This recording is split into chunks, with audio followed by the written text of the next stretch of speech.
الرحمن الرحیم۔ السلام علیکم ناظرین، ملک کا سربراہ جو سا ہوتا ہے وہ تمام ملک کے افراد کے لیے ایک نمونہ ہوتا ہے۔ اسی کے کردار کو دیکھ کر، اس کے ہی کول و فعل کو دیکھ کر لوگ ایک رائے قائم کرتے ہیں اس ملک کے لیے، اور جو آنے والی نسلیں ہوتی ہیں اسی کی اطاعت کرتے ہیں، اسی کے نقش قدم پہ چلتے ہیں۔ بدقسمتی ہمارے ملک کی یہ رہی کہ ہم پچھلے 50 سالوں سے ہمیں کوئی بھی ایسا سربراہ نہیں ملا کہ جس کی رہنمائی میں ہم کہہ سکیں کہ ہم نے اس کو فالو کرنا ہے، اور ہم نے آئندہ اپنی زندگی جو سی ہے اس کے مطابق چلانی ہے۔ کافی عرصے سے ہم ایک شخص کو دیکھ رہے تھے کہ جو انصاف کی بات کر رہا تھا، قول و فعل کی بات کر رہا تھا۔ وہ کہتا تھا کہ قول و فعل میں تضاد نہیں ہونا چاہیے، اور انصاف سب کے لیے ہونا چاہیے، ریاست مدینہ کا نمونہ بننا چاہیے ملک کو۔ یہ تمام باتیں ہم نے دیکھنے میں ملی۔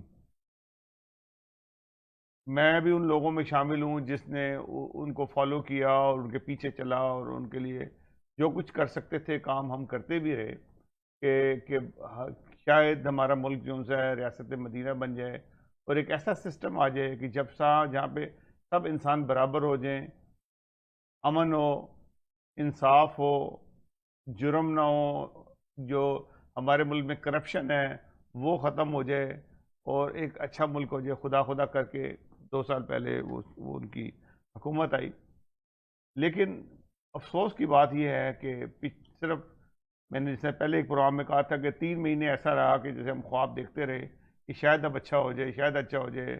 پھر ہم کہتے تھے کہ یہ تو 50 سال کا بگڑا ہوا کام ہے، شاید یہ 3 مہینے میں نہیں ٹھیک ہوگا، 1 سال لگ جائے گا۔ 1 سال بھی گزر گیا سب، لیکن بات یہ نہیں ہے کہ ہمیں پتہ ہے کہ وہ اتنی جلدی ٹھیک نہیں ہونے والا، یہ خرابیاں ہیں، جڑوں میں لوگ گھسے ہوئے ہیں۔ لیکن بات یہ ہوتی ہے کہ اپنے عمل میں وہ چیز لانا، سچائی لانا، جس سے لوگ کہیں کہ ہاں واقعی اس بندے نے کوشش تو کی ہے اس کے۔ ہم نے تقریباً 3 مہینے سے زیادہ عرصہ ہو گیا ہے، بلکہ 4 مہینے ہو گئے ہیں، کرونا وائرس جو سے ہمارے ملک میں آیا۔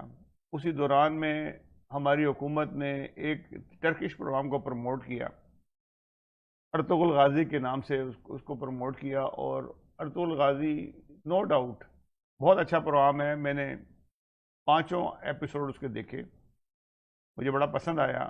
ایک ٹرکش ہسٹری ہے، بلکہ میں سمجھتا ہوں کہ اسلامک ہسٹری ہے، کہ انہوں نے اسلامک ریاست مدینہ کی بنیاد رکھی، ان کے بیٹے نے آگے جا کے سلطنت عثمانیہ کی بنیاد رکھی۔ پہلے اسٹرگل انہوں نے بیس بنائی ارطغرل غازی نے کیا کہ ارطغرل غازی نے جو نظام بنایا جس کے اندر انہوں نے ایسا انصاف پیش کیا کہ ان کا ایک چھوٹا سا قبیلہ تھا، لیکن چھوٹا قبیلے سے ہی انہوں نے انصاف کیا۔ انہوں نے اپنے چھوٹے بھائی کو بھی اسی طرح سے سزا دی جیسے کہ ایک عام آدمی کو سزا دی جاتی ہے، بلکہ اس کو قبیلہ بدر کر دیا گیا، اور اس کو سزا اس بات میں دی کہ اس نے اپنے دستور کے خلاف گیا، جس چیز سے اس کو منع کیا گیا تھا وہ اس نے کیا، اس نے نافرمانی کی۔ کیونکہ اس ڈرامے میں ایک جگہ پہ ارطغرل غازی کے بارے میں جنگ میں یہ پتہ لگا کہ ارطغرل غازی ہلاک ہو گیا، یہ شہید ہو گیا۔ اس شہید ہونے کے اوپر وہ کافی عرصے تک کسی کے پاس وہ یرغ مال رہا، اور قبیلے والوں نے نیا سردار اس کے چھوٹے بھائی کو چن لیا۔ چھوٹے بھائی نے جو کام کیا، اور جس کے لیے بے تحاشا لوگوں نے قربانیاں دیں، اور جو علاقہ پہ قبضہ کیا اس کو سیل کر رہا تھا، ارطغرل غازی اچانک آ جاتا ہے اور وہ سیل روک دیتا ہے، اور اس طرح سے پھر اس کے بعد اس کو اپنے چھوٹے بھائی کو، جو بہت لاڈلا ہوتا ہے، ارطغرل سے سب سے چھوٹا بھائی ہوتا ہے، اس کو سزا دی گئی اور اس کو قبیلہ بدر کر دیا۔ جب انہوں نے اور مزید فتوحات کی تو ان کے بیٹا جو تھا وہ ایک بازار کا انچارج تھا، جہاں بے قاعدگی دیکھی گئی کہ اس کے بیٹے کی وجہ سے ہوئی ہے، پتہ لگا تو اپنے بیٹے کو بھی سزا اس طرح سے ہی دے دی انہوں نے۔ بیٹا معافی مانگتا رہا، اس کی دادی اسے منتیں کرتی رہی، لیکن اس نے سزا میں کوئی کمی نہیں کی. پھر اپنے دوستوں کو بھی ویسی ہی سزا دی کہ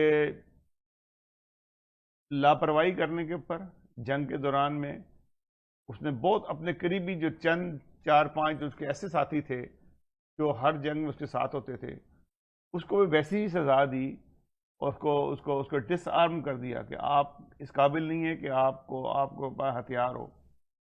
اور وہ بہت مخلص تھا ان کے ساتھ، اس نے کوئی ایسا غداری نہیں کی تھی، کچھ نہیں کی تھی، صرف لاپرواہی کی تھوڑی سی، اس کو سزا دی. اور اپنے ہونے والے سالے کو بھی موت کی سزا دی اپنے ہاتھ سے کہ اس نے غداری کا مرتکب ہوا تھا. اس نے کوئی پرواہ نہیں کی بالکل بھی. اس نے اپنے ہی قبیلے کا خیال نہیں رکھا بلکہ ساتھ والے قبیلوں کو بھی، مسلمانوں قبیلوں کو بھی خیال رکھا. یہ تو ہمیں ڈرامہ دکھایا گیا اور وہ ان کے ارطغرل غازی جو دکھایا گیا اس کے قول و فعل میں کوئی تضاد نہیں تھا. وہ ایک اسٹریٹ فارورڈ تھا، نہ وہ پلے بوائے تھا اور نہ ہی وہ اس قسم کی حرکات تھی اس کے اندر ایسی کہ جس کے اوپر انگلی اٹھائی جاتی. پھر دنیا نے دیکھا کہ ارطغرل غازی نے جس طرح سے دنیا میں فتوحات کی، پھر اس کے بعد اس کے بیٹے نے جس طریقے سے فتوحات کی اور ایک سلطنت عثمانیہ کی بنیاد ڈالی جو 650 سال تک دنیا میں حکومت کرتی رہی. 3 بر اعظموں میں اس کی حکومت تھی. فرسٹ ورلڈ وار کے بعد جن سے یہ جا کے 1922 میں جا کے سلطنت عثمانیہ ختم ہوتی ہے. یہ ایک بہت لمبا ٹائم جو ہے انہوں نے 1200 سے شروع ہوتے ہیں اور 1900 سمتنگ میں جا کے یہ ختم ہوتی ہے. اس کے برعکس اگر آپ دیکھا جائے تو عمران خان نے تو ہمیں کہا کہ عوام کو تو انہوں نے دکھا دی یہ ساری چیزیں اور عوام نے دیکھا بھی ہے. لوگ پاگل ہو گئے اس کو پروگرام کو دیکھنے کے لیے کیونکہ اس کے اندر چاشنی اتنی زیادہ ہے کہ آپ ایک پروگرام اگر دیکھتے ہیں تو آپ کو دوسری قسط دیکھنے کی تمنا ہوتی ہے. سسٹم ہی ایسا بنایا ہے اور لوگوں نے دیکھی. میں تقریباً 500 کے قریب قسطیں تھیں، میں نے بھی اس کو مکمل کیا. میں بھی ایک شوق رکھتا ہوں کہ تاریخ میں نے کچھ سنا تھا، کچھ پڑھا تھا اور جب اس کو ہم نے اپنی حقیقت میں اپنی آنکھوں سے دیکھا تو ایک مزہ آیا اس کا. اب بات کرتے ہیں عمران خان صاحب کی. عمران خان صاحب نے جس طریقے سے وعدے کیے تھے، بات یہ نہیں کہ ان کے پاس اختیار نہیں ہے. ارطغرل غازی میں اور ان میں یہ فرق ہے کہ ارطغرل غازی بھی بالکل زیرو سے سٹارٹ ہوتا ہے اور وہ خرابیاں ہوتی ہیں، اس کے اوپر حملے ہوتے ہیں، وہ منگولوں سے لڑ رہا ہوتا ہے، سلمیوں سے لڑ رہا ہوتا ہے، اپنے قبیلے کے اندر غداروں سے بھرا ہوتا ہے. جس جگہ بھی جاتا ہے غدار نئے سے نئے پیدا ہو جاتا ہے کیونکہ مسلمان کی سب سے بڑی بدقسمتی ہے کہ سونا اور ہیرے جواہرات کے اوپر وہ بک جاتا تھا اور اس کے بعد وہ خود مارے بھی جاتے ہیں. ان کی عمریں بہت تھوڑی ہوتی ہیں. غدار کی عمر لمبی نہیں ہوتی، یہ ہمیشہ یاد رکھیں کیونکہ وہ لالچ میں ہوتا ہے اور لالچی آدمی ایک دن پکڑا ضرور جاتا ہے. عمران خان صاحب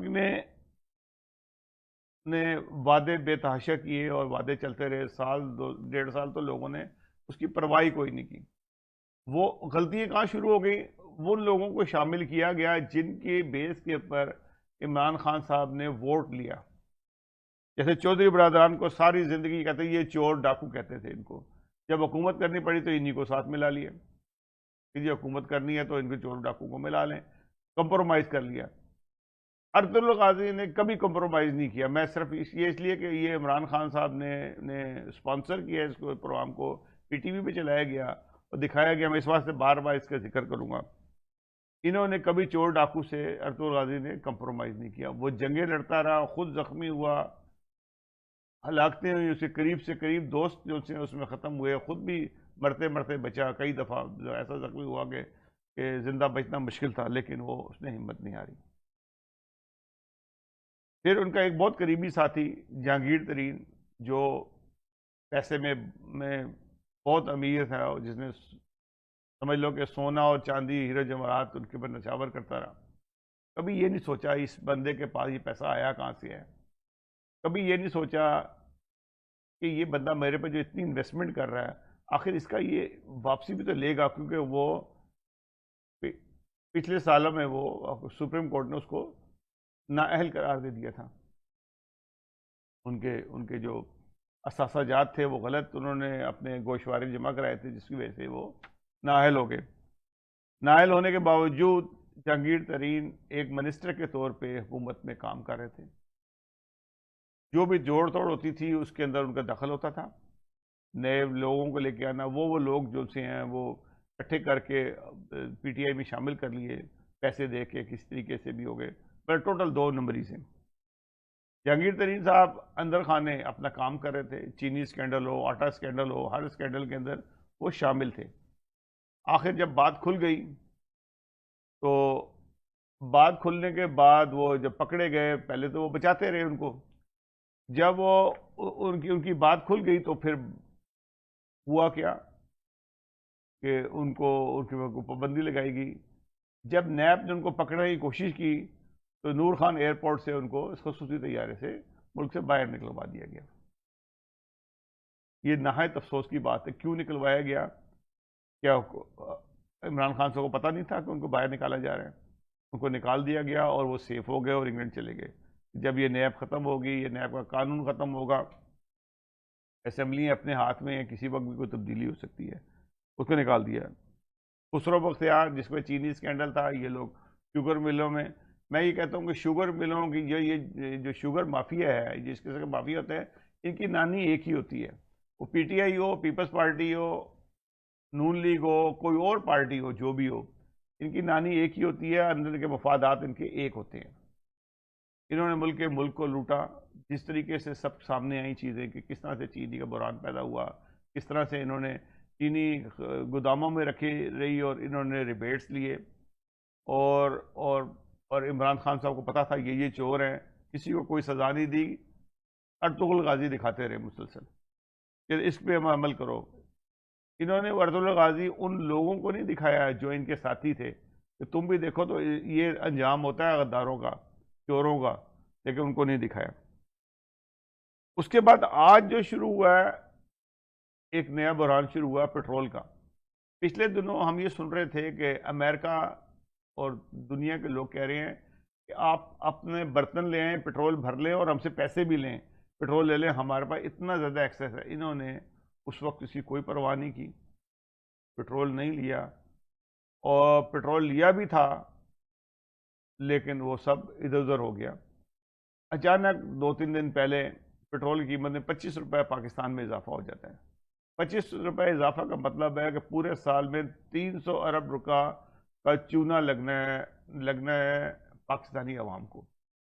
افسوس کی بات یہ ہے کہ وہ چونا لگنے کے بعد جو کمائی ہونی ہے 300 ارب کی، وہ حکومت پاکستان کے پاس نہیں جانا، وہ ایک مافیا کے پاس جا رہا ہے جن لوگوں نے یہ گیم بنائی.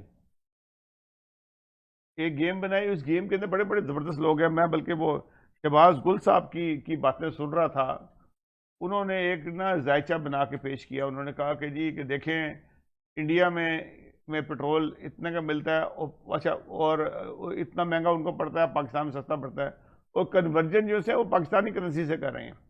مطلب کتنے ہوشیار آدمی ہیں ڈاکٹر شہباز گل صاحب، اتنے ہوشیار آدمی ہیں کہ یہ وہ اکانومسٹ رکھے انہوں نے کہ جو دوسرے ملک کی کرنسی کو اپنے ملک کی کرنسی سے کنورٹ کرے تھے کہ ہمیں سستا پڑتا ہے، ان کو مہنگا پڑتا ہے. حالانکہ یہ بات نہیں ہے. ہر ملک کی جو کرنسی ہوتی ہے ان کے عوام کے مطابق سیٹ ہوتی ہے. آپ اپنی کرنسی سے کیوں کریں؟ آپ ڈالر سے کنورٹ کریں کہ چائنا کی کرنسی کیا ہے، وہ کیا پڑ رہی ہے، انڈیا کی کرنسی کیا پڑ رہی ہے، بنگلہ دیش کی کیا پڑ رہی ہے، اور دوسرے ملکوں کی کیا پڑ رہی ہے. آپ اپنی لوگوں کو صرف دھوکہ دینے کے لیے، ان کو اندھا کرنے کے لیے یہ لوگوں کو بتاتے ہیں، لوگ دیکھیں جی ہمارا پیٹرول ہمیں کتنا سستا پڑ رہا ہے، دوسرے ملک کو کتنا مہنگا پڑ رہا ہے. پاکستان کی تاریخ میں کبھی بھی ایک ساتھ 25 روپے کبھی نہیں مہنگا ہوا. جس کی کوئی امید ہی نہیں تھی کہ یہ مہنگا ہوگا اتنا زیادہ. ہاں ہو سکتا تھا کہ 2-4 روپے کا فرق پڑتا یا 10 روپے مہنگا ہو جاتا، لیکن 25 روپے مہنگا کرنا یہ ظلم کرنے کی بات ہے. یہ ایک مافیا نے کرایا، مافیا نے کرایا اور ٹکا کے پیسہ کمایا. اور یہ اتنا زیادہ بڑا نقصان ہے. عمران خان صاحب کو پتہ ہے، اس میں ان کے منسٹرز بھی انوالو ہیں، ان میں وہ سفید پوش لوگ انوالو ہیں جس کو عمران خان ڈرتے ہیں کہتے ہوئے، کرتے ہوئے ڈرتے ہیں. کہتے ہوئے تو کہیں گے تو کیا، وہ صرف وہ شور شرابہ اپنے چند لوگوں کو ہی مچا سکتے ہیں، اس سے زیادہ نہیں مچا سکتے. بہرحال یہ ایک بہت بڑا بحران آیا تیل کا. اور لوگ جو سے ہیں اس وقت جو پی ٹی آئی کے ساتھی تھے وہ بھی ان سے نفرت کرنے لگے ہیں کہ یہ کیا عذاب ہے، کہ کیا کنٹرول ہے ان کا، دکھا ہمیں رہے ہیں ارطغرل الغازی اور کام ان کا کیا ہے۔ حالات جو ان سے ہیں پاکستان کے بد سے بدتر ہو رہے ہیں۔ انہوں نے اس 3-4 مہینے کے اندر صرف اور صرف لوگوں کو ٹرک کی بتی کے پیچھے لگائے رکھا۔ ابھی بھی کوشش کی انہوں نے پھر دوبارہ سے، لیکن وہ بات اٹھی نہیں زیادہ۔ ان کے پاس سب سے بڑا جو 4 مئی کے لوگوں کو بیوقوف بنانے کا وہ ہے ختم نبوت کے مسئلے کو اٹھا دو، لوگ دبا دب شروع ہو جائیں گے، سوشل میڈیا پہ بھی عوام شروع ہو جائے، او بڑا زبردست ہو گیا، یہ کیا ہو گیا، ظلم ہو گیا، فلاں ہو گیا۔ انہوں نے کوشش کی، انہوں نے کچھ اس قسم کے وہ ڈاکو رکھے ہوئے ہیں جنہوں نے لبادے اڑے ہوئے ہیں مسلمان ہونے کے۔ اب جس طرح انہوں نے خاتم النبیین کا ایشو بنایا کہ جی اب ہر نصاب کی کتاب کے اوپر حضرت محمد صلی اللہ علیہ وسلم کے نام سے پہلے خاتم النبیین لکھا جائے گا، یہ بہت امپورٹنٹ ہو گیا ہے۔ میں نے پچھلے پروگرام میں ذکر کیا تھا کہ قرآن مجید میں 4 دفعہ ذکر آیا ہے حضرت محمد صلی اللہ علیہ وسلم کا محمد کے نام سے۔ اب یہ کیا کچھ کریں گے، کیا ترمیمیں کریں گے، کیا حرکتیں کریں گے، یہ صرف اور صرف لوگوں کو دھوکہ دینے کی باتیں ہیں۔ قرآن مجید کے نصاب میں شامل نہیں ہے تو اب وہاں بھی تبدیلی کریں گے، یہ صرف لوگوں کو دھوکہ دینے کی باتیں ہیں، اور یہ دھوکہ دے رہے ہیں اور دیتے چلے جائیں گے۔ ان کے پاس کچھ بیچنے کے نہیں ہے۔ بات یہ ہوتی ہے کہ جس شخص کے پاکستان کی تاریخ گواہ ہے، جس شخص کی بھی قول و فعل میں تضاد ہوا، جس نے کہا کچھ، جسے کہتے ہیں یو ٹرن لے لینا۔ عمران خان صاحب جب سے آئے ہیں، بلکہ آنے سے پہلے بھی ان کے اوپر ایک بات تھی ہمیشہ سے کہ یہ یو ٹرن کے ماہر ہیں۔ میں بھی یقین نہیں کرتا تھا، کیونکہ میں بھی ایک قسم کا سمجھ لیں کہ میں اس بات پہ تھا کہ نہیں، عمران خان کو جب موقع ملے گا اس کی بات یوں نہیں یوں ہوگی، یوں نہیں یوں ہوگی۔ لیکن جب پریکٹیکلی جب انہوں نے ایک کام کیا تو اس سے اندازہ ہوا کہ یو ٹرن نہیں ہے، ان کے قول و فعل میں تضاد ہے۔ یہ کہتے کچھ ہیں، کرتے کچھ ہیں، کچھ سے کچھ وعدہ کرتے ہیں، اس سے پھر جاتے ہیں، پریشر میں جلدی آ جاتے ہیں۔ جو آدمی پریشر میں آ جاتا ہے وہ کچھ کسی کام کا نہیں ہوتا۔ ارطغرل الغازی نے یہ سکھایا ضرور ہے، کتنا بھی پریشر ہو، اگر آپ اپنے سچائی پہ چل رہے ہیں تو آپ کو کوئی دنیا کی طاقت ہلا نہیں سکتی۔ بات یہ ہوتی ہے جو سچے لوگ ہوتے ہیں وہ اپنی بات پہ قائم رہتے ہیں، جو بات کی ہے اس پہ چلنا ہے۔ لوگوں کے ساری دنیا بھی اس کے خلاف ہو جائے، وہ اس بات سے نہیں ہٹتے ہیں۔ یہی سچائی ہوتی ہے۔ یہ سچائی نہیں ہوتی کہ 4 لوگوں نے آپ کو دھمکایا، آپ فٹافٹ پینترا بدل دیا۔ تو ناظرین، یہ پاکستان کی صورتحال ہے۔ اگلے پروگرام تک کے لیے اجازت دیجیے گا۔ اللہ حافظ و ناصر۔